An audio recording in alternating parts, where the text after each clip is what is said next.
पुस्तक है। पुस्तक में दावा किया गया है कि बिना सबूत के झूठे षड्यंत्र में आसाराम को फंसाया गया। जाहिर तौर पर ये समर्थकों की तरफ से सब कुछ किया गया होगा, लेकिन अब ये जो वीडियो है, इस पुस्तक का जो फोटो है, वो बहुत तेजी से वायरल हो रहा है।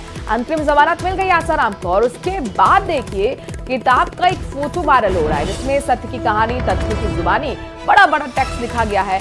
और उसमें चूंकि नाबालिग से यौन शोषण के मामले में उनकी जेल हुई थी आसाराम की, और इसी को लेकर ये पुस्तक है और इसमें दावा किया जा रहा है, यानी कि किताब में दावा किया जा रहा है कि बिना सबूत के झूठे षड्यंत्र में आसाराम को फंसाया गया। यानी कुल मिलाकर इस पुस्तक के जरिए कहीं ना कहीं कानूनी कार्रवाई पर भी सवाल खड़े किए जा रहे हैं। आसाराम जो कि जेल में बंद, उन्हें दोषी ठहराया गया था नाबालिग से दुष्कर्म करने का, लेकिन अब एक किताब सामने आई है उनके अंतरिम जमानत के बाद, इसमें साजिश की बात कही गई है उनके खिलाफ।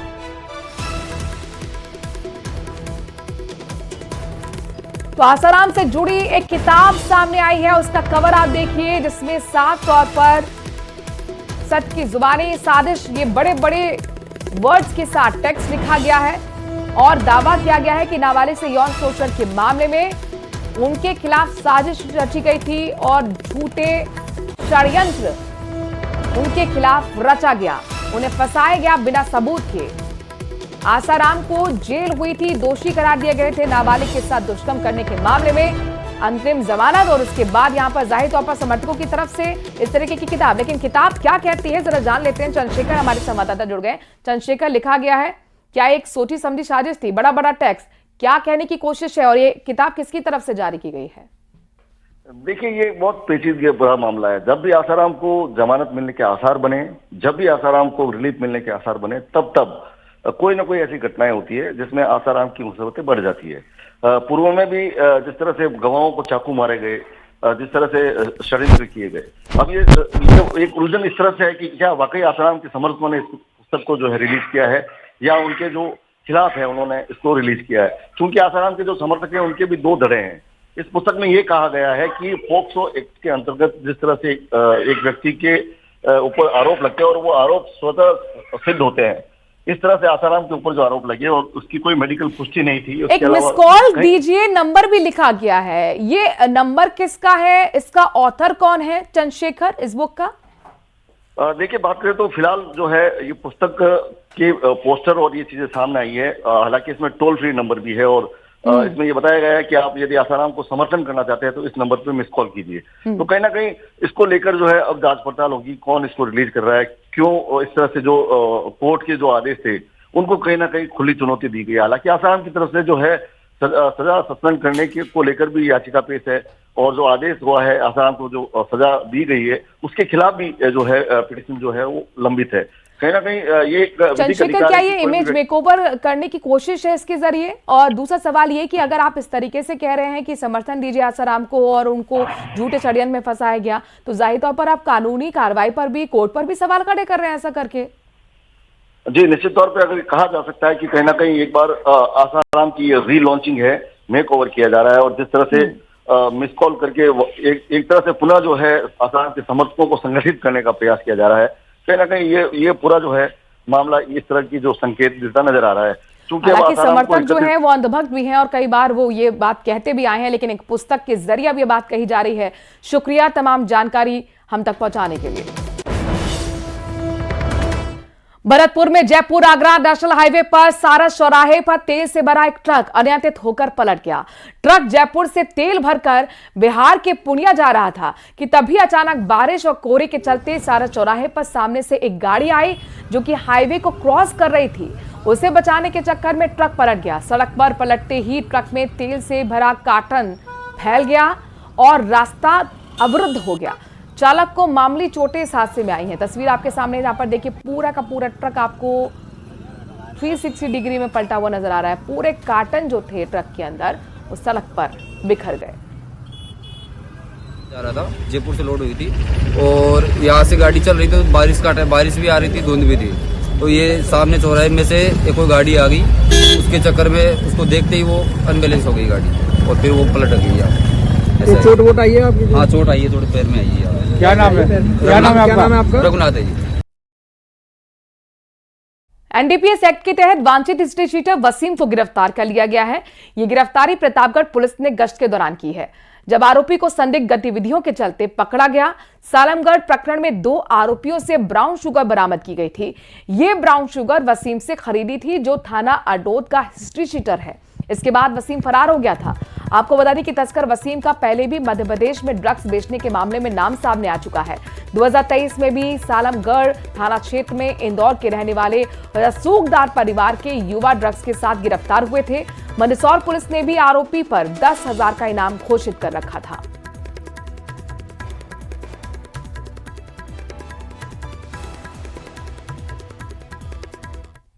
और अब बात मौसम की करते हैं। दौसा जिले में सर्द हवाओं के चलते कड़ाके की सर्दी का दौर जारी है।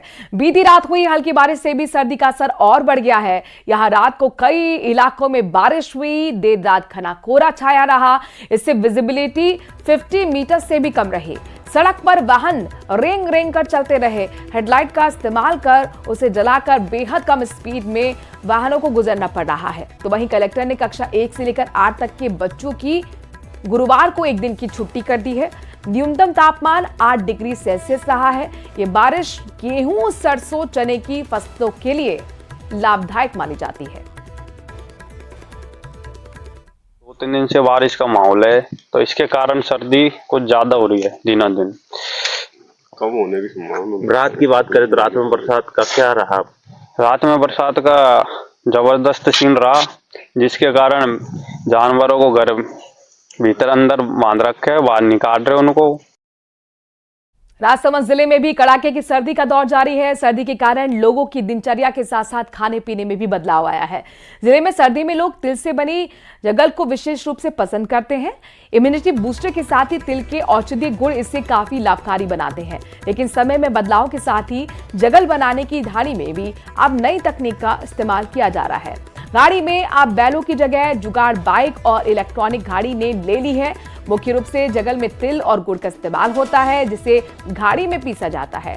सर्दियों में तिल खाने के फायदे: तिल में मौजूद कैल्शियम है, मैग्नीशियम है, फास्फोरस है, आयरन जैसे पोषक तत्व हड्डियों को मजबूत बनाने में मदद करते हैं। पीढ़ी दर पीढ़ी करते आए हैं और ये शॉर्टेज तिल्ली से हम ये तिल्ली की जगल तैयार करते हैं और ये शरीर में अच्छा रहता है। और हम तैयार गुड़ और तिल्ली शॉर्टेज तिल्ली से हम तैयार करते हैं। और तिल्ली की हम गजक भी रखते हैं सर। इसमें तिल्ली का जो तेल निकलता है सर, वो प्योर देसी जो बेल वाला जो सिस्टम होता है, जो पहले हमारे बड़े बुजुर्ग निकालते थे, उसी तरीके से निकालते हैं। वो इसका मॉडिफाई हुआ है मशीन है ये। जैसे पहले वो तावन लगाते थे, उसी प्रकार इसमें भी अभी तावन लग रही है। देखिए सर आपके सामने। तो इसमें जो तिल्ली की जो गजक होती है, उसमें अभी अपने यहाँ प्रचलित भाषा में जो कहते हैं गजल, तो जगड़ कहते हैं।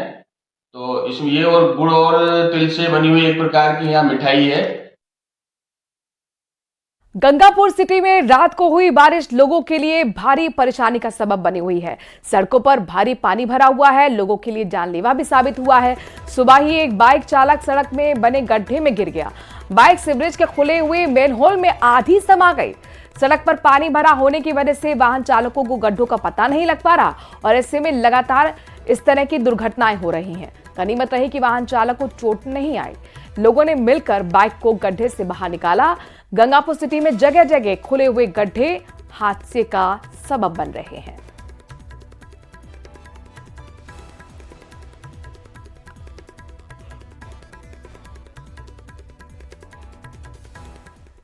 नौखा पुलिस ने 9 लाख की लूट के मामले का खुलासा करते हुए 3 आरोपियों की गिरफ्तारी की है। नौखा निवासी बाबूलाल, राकेश और सुनील को गिरफ्तार किया गया है। तो वहीं पीड़ित के दोस्त कानाराम ने यह लूट की साजिश रची थी। साथ ही हिमाचल भाग रहे 2 आरोपियों को श्रीडूंगरगढ़ थाना इलाके में निजी बस से दस्तगिरद किया गया। आरोपियों से भी लूट की राशि बरामद कर ली गई है।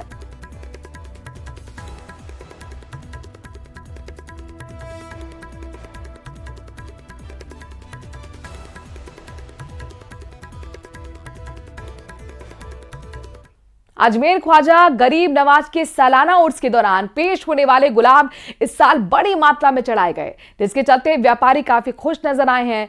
ये गुलाब पुष्कर और अलग अलग क्षेत्र से दरगाह तक पहुंचते हैं, गंगा जमुना तहजीब की मिसाल पेश करते हैं।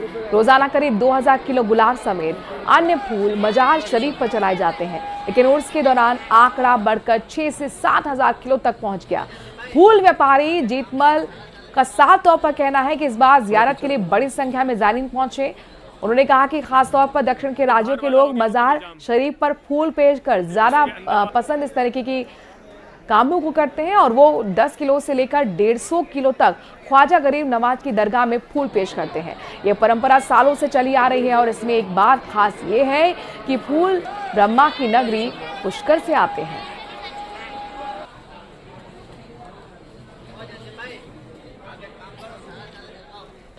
है दरबार शिव का सरकार गई नवाज का मज़ारों की वो ग़िज़ा होती है, फूल, संदल, ईतर और चादर।